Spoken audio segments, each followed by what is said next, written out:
Hello મારા વાલા વિદ્યાર્થી મિત્રો, મારું નામ છે નિતેશ જોગલ અને તમારું સ્વાગત છે એન્જલ ક્લાસીસ ગુજરાતીમાં. તો વિદ્યાર્થી મિત્રો, આજે આપણે જોવાનું છે ધોરણ 10 વિષય ગણિત અને તેનું ચેપ્ટર નંબર 1. અને ચેપ્ટર નંબર 1 ની અંદર આજે આપણે જોવાનું છે તેનું ઉદાહરણ નંબર 2. અને આના ઉદાહરણ નંબર 2 સિવાયના જો કોઈ પણ પહેલા ચેપ્ટરના અથવા તો આખા 10 માંથી ગણિતમાંથી કોઈ પણ વિડીયો જો તમે જોવા માંગતા હો તો ચેનલ પર જઈ ત્યારબાદ તેના પ્લેલિસ્ટ ની અંદર જઈ અને જે કોઈ પણ ચેપ્ટરનો તમે વિડીયો જોવા માંગતા હો તેના પ્લેલિસ્ટ ની અંદર જાશો એટલે એના દરેક વિડીયો તમને ત્યાં જોવા મળી જશે કે જેની અંદર દરેક ઉદાહરણ અને દરેક સ્વાધ્યાયના દાખલાનો સમાવેશ કરેલો છે. અને ઘણા બધા એવા જે આઈએમપી ચેપ્ટરો છે એની અંદર મોસ્ટ આઈએમપી દાખલાઓ છે એનો પણ સમાવેશ કરેલો છે કે જે અગાઉની પરીક્ષામાં પૂછાયેલા હોય અને ઘણા એવા બધા દાખલાઓ પણ છે કે જે અગાઉની પરીક્ષામાં પૂછાવાની શક્યતા ધરાવતા હોય. તો આ બધા જ દાખલાઓ જોવા હોય તો તમે ત્યાંથી જોઈ શકો છો. અત્યારે આપણે ઉદાહરણ નંબર 3 જોવાનું છે કે જેની રકમ મને કંઈક આ પ્રકારે આપેલી છે કે 96 અને 404 નો ગુસાઅ અવિભાજ્ય અવયવની રીતે મેળવો અને તે પરથી તેનો લસા શોધો. જો રકમ સરખી રીતે ધ્યાનથી વાંચજો. આપણે શું કીધું? અવિભાજ્ય અવયવની રીતે પેલા ગુસા મેળવવાનો છે અને પછી જે ગુસા તમે મેળવેલો છે ને એની મદદથી આપણે લસા મેળવવાનો છે, નહીં કે ડાયરેક્ટ જેવી રીતના આપણે લસા મેળવીને એ રીતે. તો કેવી રીતનું મેળવવું એ આપણે જોઈ લઈએ. તો સૌપ્રથમ તો આ બે મને પદ આપેલા છે અને અવિભાજ્ય અવયવ મારે તેના મેળવવાના છે. તો કેવી રીતના મેળવશું? કે સૌપ્રથમ જો તો અહીંયા પાછળ 6 આપેલા છે. હવે 6 કેમાં આવે? એકી સંખ્યામાં કે બેકી સંખ્યામાં? તો બેકી સંખ્યામાં આવે છે. એટલે એનો મતલબ એવો થયો કે 96 ને 2 વડે તો ભાગી જ શકાય. તો હું અત્યારે એને 2 વડે ભાગું. તો જો 2 વડે ભાગશું એટલે શું જવાબ જોવા મળશે? આ 96 ને 2 વડે ભાગવું તો 2 ચોક કેટલા થાય? 8 થાય. વૈધા કેટલા? 1 અને ઉપરથી ઉતાર્યા 6. બરોબર. હવે 2 અઠા કેટલા થાય? 16. એટલે અહીંયા શેષ મળી ગયું 0. એટલે એનો મતલબ એમ કે એને 2 વડે ભાગશું ત્યારે અહીં મને કેટલા મળશે? 48 મળશે. 48 માં પાછળ શું આપેલો છે? 8 આપેલો છે. તો 8 પણ બેકી સંખ્યામાં છે એટલે 2 વડે ભાગી શકાય. તો આને 2 વડે ભાગવું તો જો આ તો સાવ સહેલું છે. અહીંયા 2 વડે ભાગવું તો 8 ના અડધા કેટલા થઈ જાય? 4. અને 4 ના અડધા કેટલા થઈ જાય? 2. હવે આને પાછા બેકી સંખ્યામાં છે કેમ કે પાછળ 4 છે એટલે 2 વડે ભાગી શકાય. તો 24 ને 2 વડે ભાગું તો 4 ના અડધા કેટલા થઈ જાય? 2. અને અહીંયા જોઈએ તો આપણી પાસે 2 છે એના અડધા કેટલા થઈ જાય? 1. 12 ને 2 વડે તો ભાગી જ શકાય એટલે 2 વડે ભાગું તો 6 દુ 12 થાય. હવે 6 ને 2 વડે ભાગીએ તો કેટલા મળે છે? 3. અને અહીંયા 3 એકુ કેટલા થાય? 3. એટલે એનો મતલબ એવો થયો, જો હું ડાયરેક્ટ લખું છું આના અવયવો 96 ના જો અવિભાજ્ય અવયવ કરવા હોય તો 2 કેટલી વાર આપેલા છે? 1 2 3 4 અને 5. એટલે 2 ની કેટલી ઘાત લખાશે? 5 ઘાત.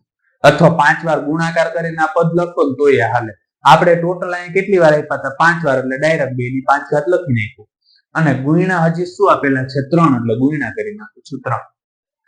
સેમ ટુ સેમ રીતે 404 ના અવિભાજ્ય અવયવ પાડીએ તો 404 માં અહીંયા 4 કેવી સંખ્યા છે? બેકી સંખ્યા એટલે 2 વડે તો ભાગી જ શકાય. એટલે આને 2 વડે ભાગું તો 4 ના અડધા કેટલા થઈ જાય? 2. આ 0 હતા એમને અહીંયા કેટલા આવી ગયા? 2. હજી આને 2 વડે ભાગી શકાય તો ખબર છે 2 એકુ 2 0 ને 1. હવે 101 એ ખુદ જ કેવી સંખ્યા છે? અવિભાજ્ય સંખ્યા છે. એટલે એને કોઈ બીજી સંખ્યા વડે ભાગવાની ટ્રાય ના કરતા. બરોબર. 101 ખુદ કેવી સંખ્યા છે? અવિભાજ્ય સંખ્યા છે. એટલે 101 એકુ કેટલા થાય? 101. એટલે આપણે જો અહીંયા જોઈએ તો 404 ના અવિભાજ્ય અવયવ મને શું જોવા મળે? 2 ગુણ્યા 2 એટલે 2 વખત 2 આવ્યું એટલે 2 ની 2 ઘાત અને ગુણ્યા શું છે? કે 101.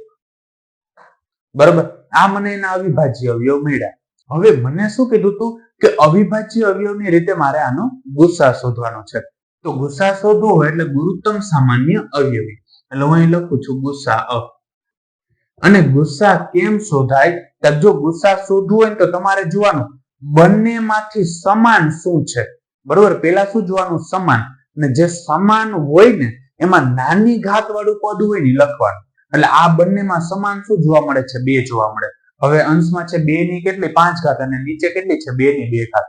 તો હંમેશા યાદ રાખજો, ગુસ્સા શોધવાનો હોય ત્યારે નાની ઘાત વાળું પદ મૂકવાનું, અને કદાચ જો લસા શોધવાનો હોય ને તો યાદ રાખવાનું કઈ ઘાત વાળું, તો કે મોટી ઘાત વાળું મૂકવાનું. ગુસ્સામાં કયું પદ મૂકવાનું? નાની ઘાત વાળું, અને લસા શોધવો હોય તો મોટી ઘાત વાળું. આપણે તો અહીંયા ગુસ્સા શોધવું તો આ સમાન છે, એમાં નાની ઘાત વાળું શું છે? 2 ની 2 ઘાત. એટલે આપણો ગુસ્સા શું થાય? 2 ની 2 ઘાત, એટલે 2 નો વર્ગ કેટલો થાય? 4. એટલે ગુસ્સા મળી ગયો મને 4. હવે મને ડાયરેક્ટ આના ઉપરથી લસા શોધવાનું નથી કીધું. મને શું કીધું કે જે તમે ગુસ્સા શોધેલો છે ને એના ઉપરથી લસા શોધો. તો હવે એના ઉપરથી લસા શોધવું હોય તો કેવી રીતના શોધવો? તો કે સૌ પ્રથમ તો તમે યાદ કરો તો આપણી પાસે એક સૂત્ર હતું. સૂત્ર શું હતું? તો કે ગુસ્સા ગુણ્યા લસા બરાબર બંને પૂર્ણાંકોનો ગુણાકાર. બરોબર, આ આપણી પાસે સૂત્ર છે. તો ગુસ્સા તો આપણી પાસે છે કેટલો છે? 4. એટલે મૂકી દીધો 4 ગુણ્યા લસા મારે શોધવાનો છે, એટલે એને એમ નામ રાખું છું લસા. હવે બંને પૂર્ણાંકોનો ગુણાકાર એટલે શું? તો કે બંને પૂર્ણાંકોનો ગુણાકાર એટલે જે પદ તમને આપેલા હતા એ આપ્યા હતા કે એક 96 અને એક 404, એટલે એ બેનો શું કરવાનો? ગુણાકાર. એટલે પેલું લખું છું અહીંયા 96 અને ગુણ્યા કરું છું 404. હવે અહીંયા જોઈએ તો 4 કેવા છે? ગુણાકારમાં. આ બાજુ આવે તો ભાગાકારમાં. એટલે આપણે કંઈક આવું જોવા મળશે કે લસા બરાબર 96 ગુણ્યા 404 અને ભાંગા કેટલા જોવા મળ્યા? 4. હવે જો કોઈ પણ ને આ બે માંથી કોઈ પણ ને ધારો ને એને 4 વડે ભાગી શકાય છે. તો પેલા તો 404 ને 4 વડે ભાગવું હોય તો એ ભાગી શકાય. તમને ખબર છે 4 × 4 4 × 4. બરોબર, હું કરાવું છું. અથવા 96 ને 4 વડે ભાગી નાખશો ને ત્યાં છેદ ઉડાડ નાખશો ને તોય હાલશે, જવાબ સરખો જ આવશે. પણ આ 404 ને હું અત્યારે ભાગું છું કે 404 છે એને કેટલા વડે ભાગું છું? 4 વડે, એટલે કે છેદ ઉડાડવો છે એટલા માટે. તો જો 404 ને ભાગવો હોય તો 4 એકુ કેટલા થાય? 4.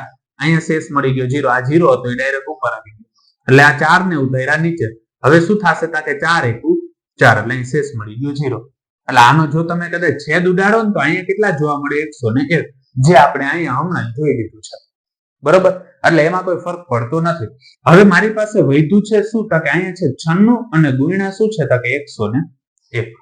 હવે આ બે પદનો ગુણાકાર કરવાનો છે. તો જો હું અહીંયા ગુણાકાર કરું છું, કેટલા આપેલા છે? તો કે 96 અને એનો ગુણાકાર કરવાનો છે 101 સાથે. પેલા તો છેદમાં કેટલા પદ છે? 2 પદ છે, એટલે 1 0 મૂકી દીધો. બરોબર, એ ગુણાકારનો નિયમ જ છે કે જેટલા છેદમાં પદ હોય એના કરતા એક ઓછો 0 મૂકવાનો. હવે સાદું રૂપ આપું તો 9 એકુ કેટલા થશે? 9. 9 નો 0 સાથે ગુણાકાર 0 અને 9 એકુ કેટલા થશે? 9. સેમ ટુ સેમ રીતે 6 એકુ કેટલા થાય? 6. 6 નો 0 સાથે ગુણાકાર 0 અને 6 એકુ કેટલા થાય? 6. જોઈએ તો અહીંયા કેટલા મળે? 6. અહીંયા કેટલા મળશે? 9. અહીંયા મળે છે 6 અને અહીંયા કેટલા મળે છે? 9. એટલે આનો જો આપણે લસા કઈ તો લસા કેટલો જોવા મળે? 9696. આ મને શું જોવા મળ્યો? એનો લસા. અને જે 4 હતો એ મને એનો શું જોવા મળ્યો? ગુસ્સા. અને આમાં હજી જો કોઈ પણ જગ્યાએ તમને કોઈ પણ પ્રકારનો પ્રશ્ન રહી જતો હોય તો કમેન્ટ સેક્શન ની અંદર કમેન્ટ કરીને કહી દેજો કે જેથી એનું સોલ્યુશન પણ હું તમારા માટે લેતો આવું. તો વિદ્યાર્થી મિત્રો, આજ માટે બસ એટલું જ. જો તમને અમારો આ વિડીયો પસંદ આવ્યો હોય તો વિડીયોને લાઈક કરીને ચેનલને સબસ્ક્રાઇબ કરવાનું ન ભૂલતા, કારણ કે જ્યારે તમે વિડીયોને લાઈક અને ચેનલને સબસ્ક્રાઇબ કરો છો ત્યારે અમને મોટિવેશન મળે છે અને આ જ પ્રકારના વિડીયો અમે તમારા માટે બનાવી શકીએ છીએ. ધન્યવાદ.